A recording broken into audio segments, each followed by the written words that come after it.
I had signed up to be a linguist, an Arabic linguist. It's a 64-week course. So after I completed that, I went on to do a little bit more technical training in Texas, and then I was assigned to my first unit at Fort Carson, Colorado. I applied for a program in the Army called Green to Gold, which is to transition to become an officer. I commissioned into the Medical Service Corps and to become a leader on the administrative side in medicine. I had 44 medics I was in charge of. I was training them and taking care of their daily needs and also advising the commander on the medical status of the units. I was a first lieutenant at the time, being put in preparations for a major shift in the unit equipment and personnel and how it was structured. We were the first cache in the Army to do that.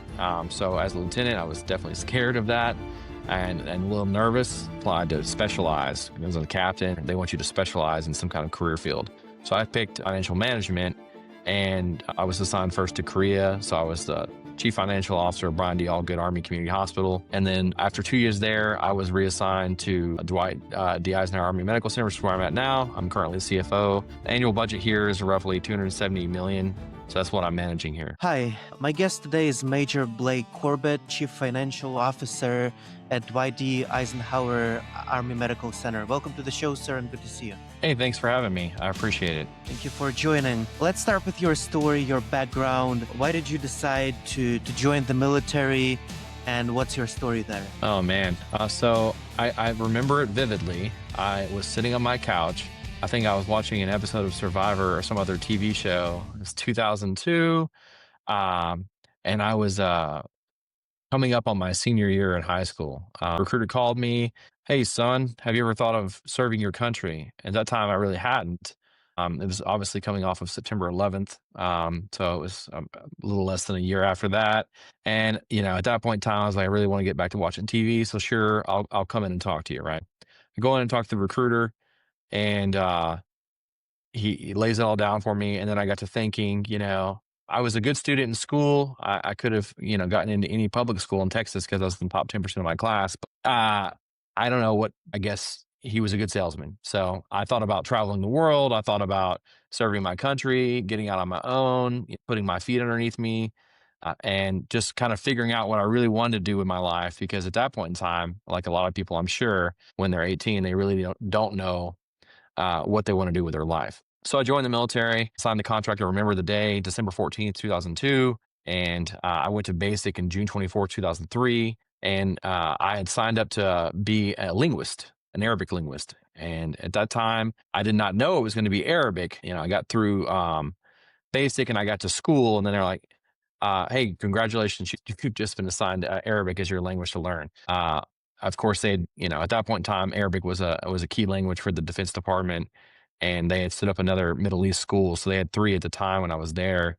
And it's a 64-week course. So after I completed that, I went on to do a little bit more technical training in Texas. And then I was assigned to my first unit at Fort Carson, Colorado, the 3rd at the time Armored Cavalry Regiment. And they were already deployed to Iraq. So I got there in September of 2005. I trained up quickly, was out the door in November for my first deployment to Iraq. I was only there for 4 months because they had already been deployed for some time. And then I came back, and that unit was at that point in time being reassigned to Fort Hood. So I was reassigned to Fort Gordon, Georgia in 2006 in the summer to work with the National Security Agency on, again, doing my job as a linguist, translating Arabic. After a few years there, I decided I wanted to become an officer. So I applied for a program in the Army called Green to Gold, which is to transition to become an officer. I was accepted, and I started school at Augusta University in Augusta, Georgia, same place I was at with the National Security Agency. And I did just over 3 years there, earning a bachelor's in biology. Following that, I commissioned into the Medical Service Corps and to become a leader on the administrative side in medicine. First assignment as an officer after my initial leadership training was to Fort Benning, Georgia.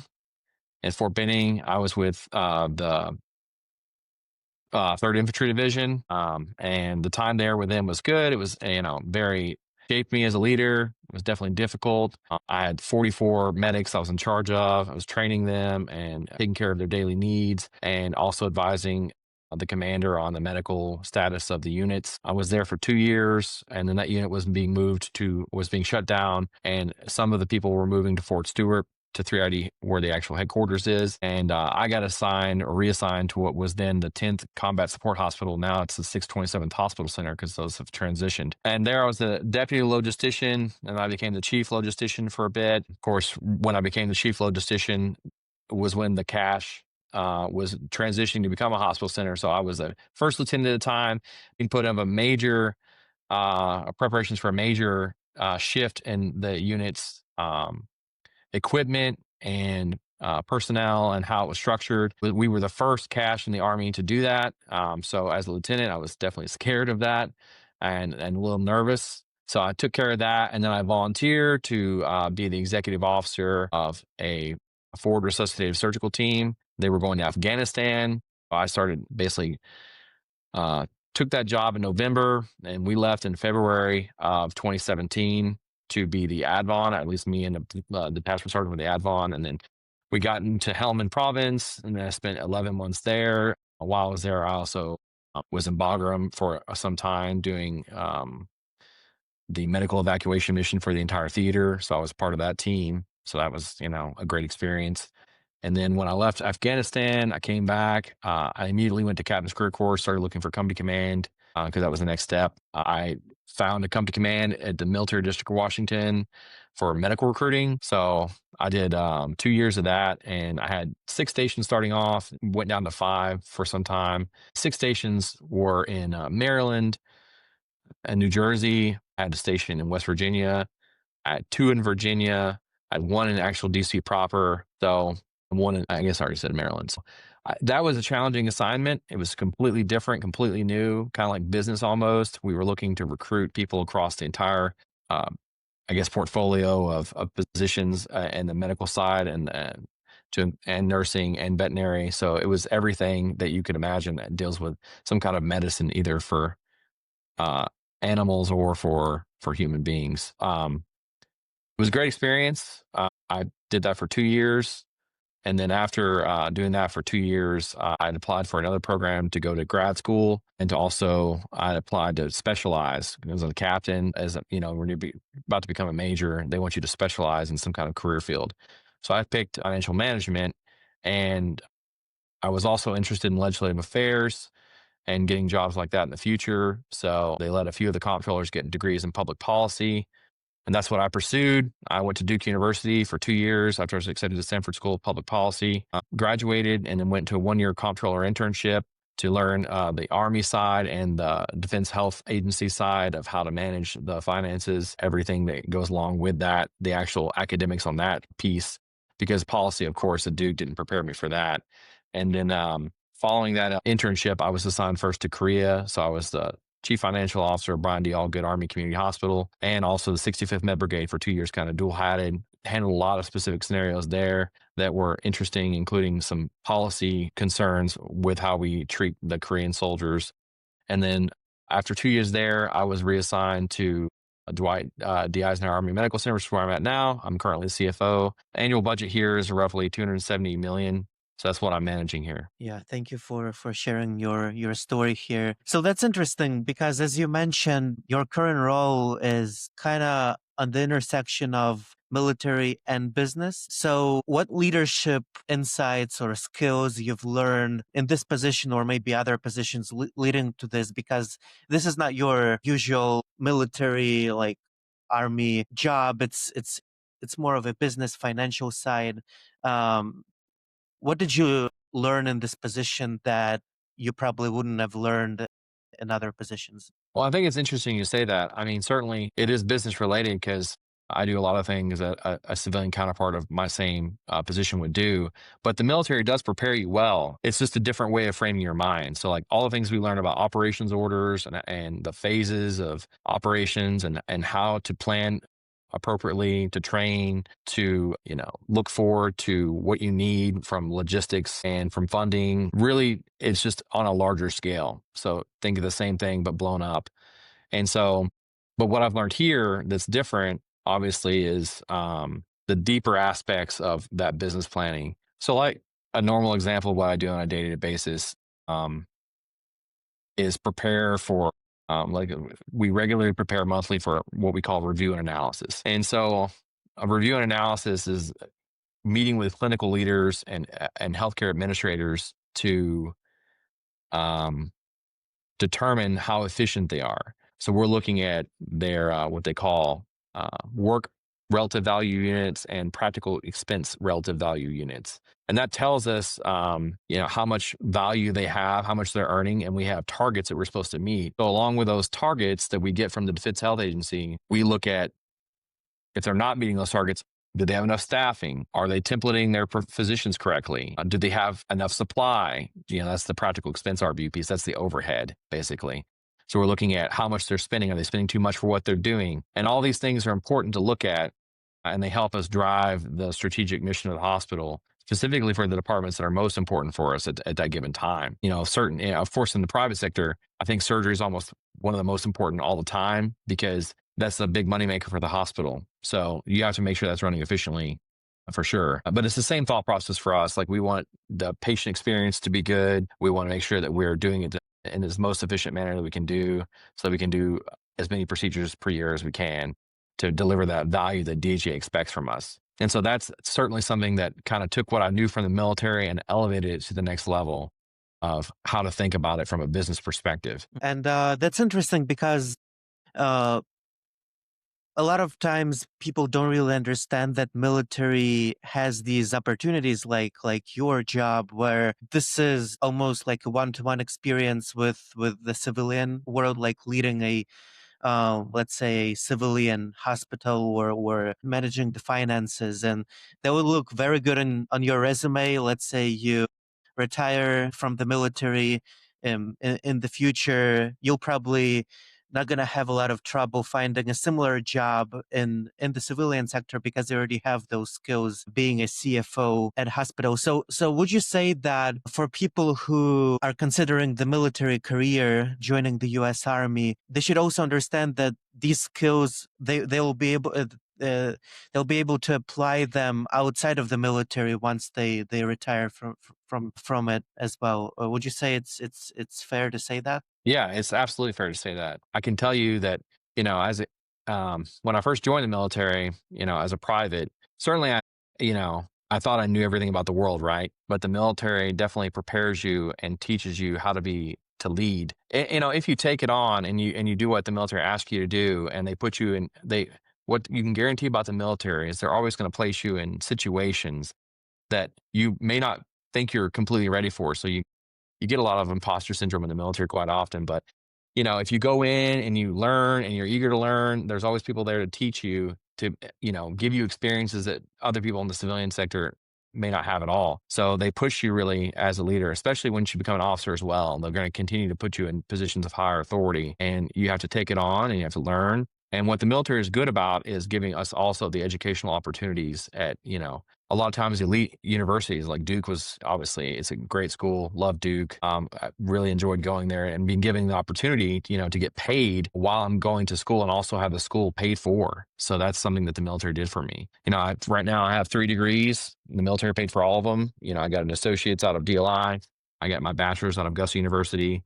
And, now I have a Master of Public Policies from Duke. And I'm about to pursue with the GI Bill, hopefully, if I'm admitted, an MBA from MIT. And that's preparing me to transition from the military, which they're affording me the time to do that. It's an executive MBA. So I'll be afforded some time to pursue those classes. But also, the military understands, and I've talked with the director here, it will, I guess, be a benefit to the hospital, because while I'm there, I'm required to work on projects that will benefit Dwight D. Eisenhower as part of MIT's, they call it action learning. So you have to take what you learn and apply it immediately. And so being afforded that time, but then also having the GI Bill to pursue more educational opportunities. The service is a never-ending supply of ways to develop yourself and to learn if you're willing to take them on. And certainly on the outside too, you have to learn how to, like, to your question, you also learn how to tailor your resume. So it's an essential skill. And a lot of times they work with you on that, but taking a resume course and understanding, like, how does my experience relate to what I would be doing on the outside, or does it relate? What role could I take on? For me, I'm a CFO here, but more realistically, what my experience is in a COO role, because I don't have any accountancy or any background in finance yet. That's why I'm getting an MBA, because I'm pursuing something to tie my practical work experience and what I've actually done in the military to the theory that you get from an MBA to then be able to take on similar roles on the outside, either through pursuing a COO role or pursuing a CFO role or some other role like that, or even as a senior VP starting off. But having that degree and the experience certainly will put me at the same level, if not above some of my peers I'm competing with for those positions. Yeah, yeah. Thank you for sharing this insight. And with your story, it's very interesting how you started as a private, you got commissioned as an officer, and you rose through the ranks. And probably your leadership philosophy or understanding of leadership has also evolved over the years, especially with this opportunity to work in this business role, finance operations. So what's your leadership philosophy now? And did it evolve over the years as you progressed through the?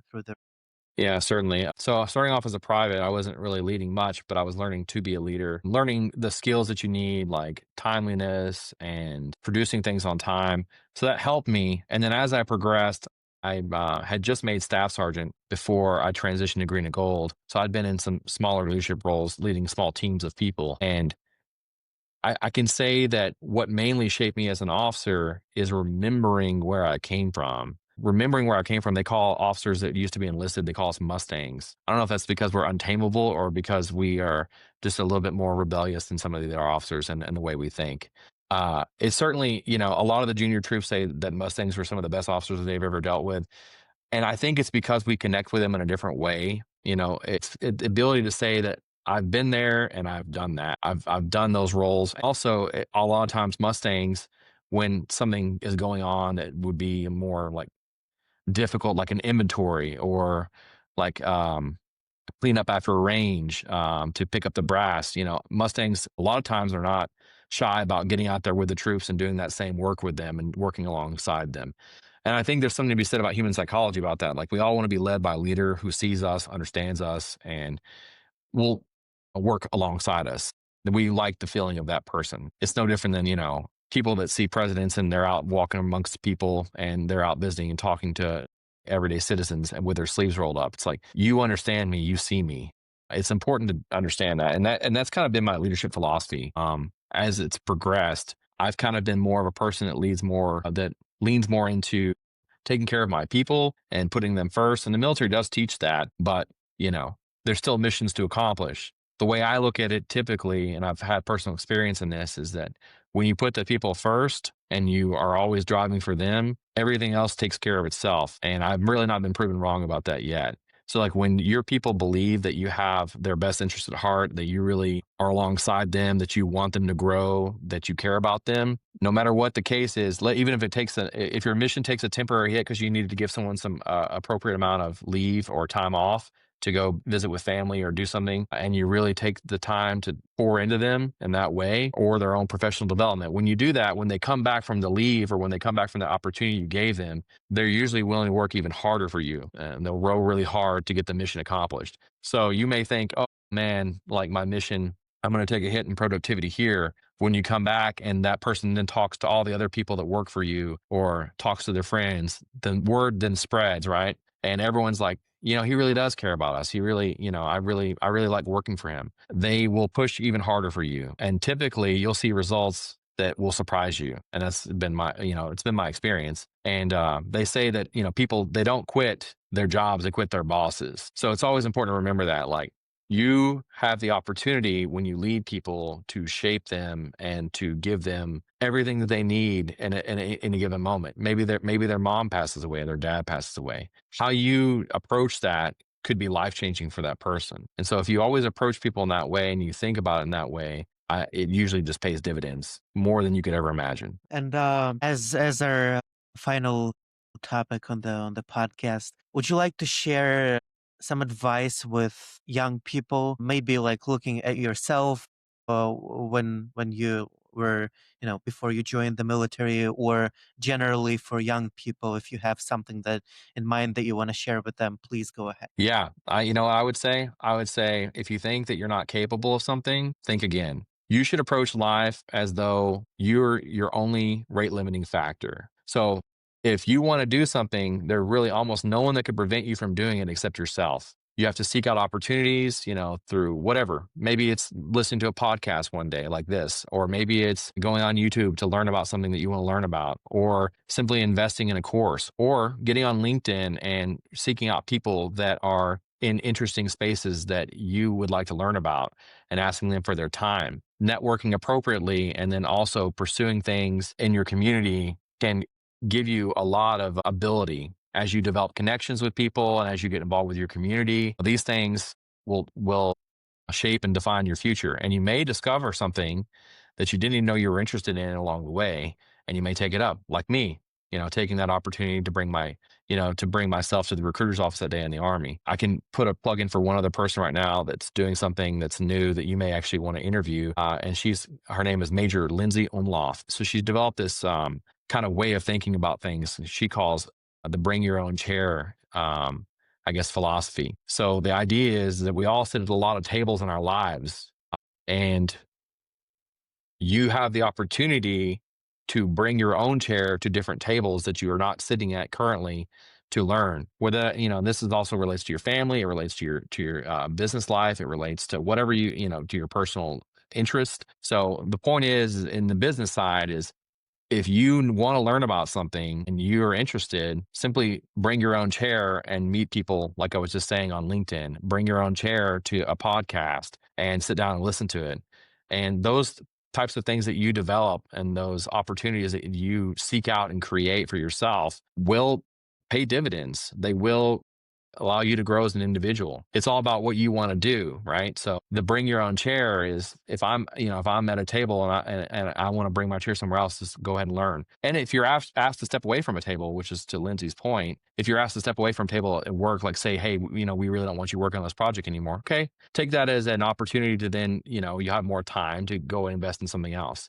So don't ever look at, your failures or maybe your, minor setbacks as I'm totally lost. Just always be self-reflect and be introspective on who you are as a person, on what you bring, and on what your own limitations are, and where you may have weaknesses, and then seek to fill those gaps either with people or with skills by seeking out your own opportunities. So Lindsay would be a great person to reach out to and talk to about that. But I just found that fascinating. And it's a great advice too. And it's kind of what I've done in my career, but she just put it to a framework that really works for people. So that's all I would say. Don't ever limit yourself on what you're capable of. You go out and you seek what you need to. And usually it pays off. Well, sir, thank you for sharing all this amazing advice and stories and leadership philosophies. Hopefully, this will be helpful for a good number of young people listening. But I appreciate you coming to the show and sharing all this today. Thank you.